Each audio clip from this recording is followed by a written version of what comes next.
की शरण में जाओ। तत्वदर्शी की डेफिनेशन तक नहीं पता लोगों को, जाएंगे कहां? तत्वदर्शी का मतलब होता है, दो शब्दों से बना है, तत्वदर्शी।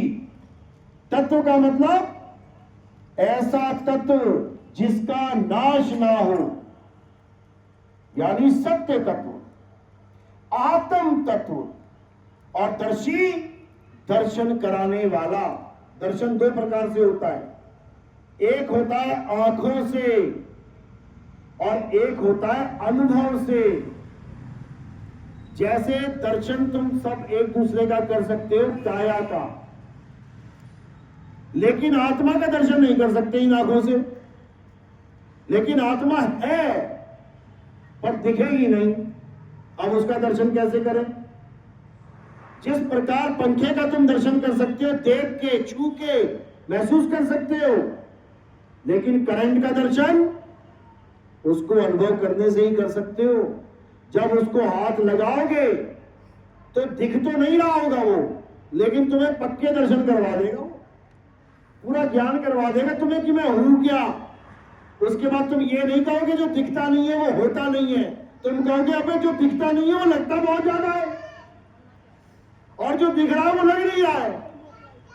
यानी जो शरीर दिख रहा है वो कुछ भी नहीं है, जो शरीर को चला रहा है वो क्या चीज है, उसको जानने के लिए जब तुम आगे बढ़ोगे तब तुम्हें पता लगेगा कि आत्म दर्शन होता क्या है। तो तत्वदर्शी का मतलब होता है आत्म तत्व का दर्शन कराने वाला, इन आंखों से नहीं। आत्मा का दर्शन आंखों से नहीं होता, नहीं तो जितने भी लोग प्राण त्याग रहे तुमको दिखाई देते कि वो देखो जा रही है आत्मा, लेकिन नहीं देख सकते। आत्मा का दर्शन कैसे होता है? सूरत के द्वारा होता है, सूरत के द्वारा आत्मा का दीदार होता है। सूरत से देख ले वह देश, ये वाला सूरत नहीं, इस सूरत ध्यान को भी कहते हैं। सूरत से देख ले वह देश, सूरत से देख ले वह देश, देखत देखत दीखण लागे, मिट गए सकल अंदेश, सूरत से देख ले वह देश। ना वहां जाप नहीं वहां अजप्पा, ना तो वहां जाप से पहुंचा जा सकता है कि राम राम राम राम राम राम, राधे राधे राधे राधे, ओम नमः शिवाय, अल्लाह अल्लाह, वाहिगुरु वाहिगुरु वाहिगुरु, कुछ नहीं। ना वहां जाप, ना वहां अजप्पा कि तुम श्वासों का ध्यान करने लग जाओ। कि कबीर साहब कहते हैं श्वासा की कर सिमरनी, कर अजपा का जाप। तो भैया श्वासों में अजपा जाप करना पड़ेगा? नहीं करना पड़ेगा, नहीं करना पड़ेगा। क्यों?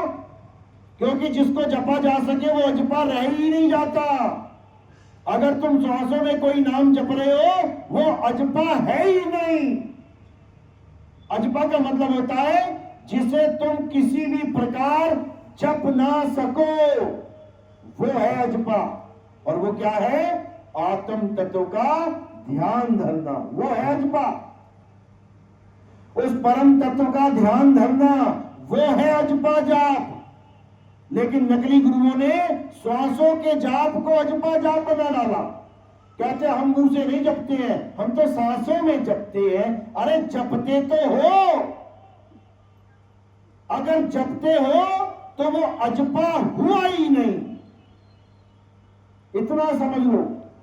तो साहिब समझा रहे हैं श्वासा की कर सिमरनी, कर अजपा का जाप, परम तत्व का ध्यान धर। कौन से परम तत्व का? जिसकी बात कृष्ण जी गीता में समझा रहे हैं, अध्याय 4 24वां श्लोक 34वां श्लोक। क्या कह रहे हैं? तुम ऐसे तत्वदर्शी संत की शरण में जाओ जो तुम्हें उस सत्य यानी परम तत्व का भेद समझा दे।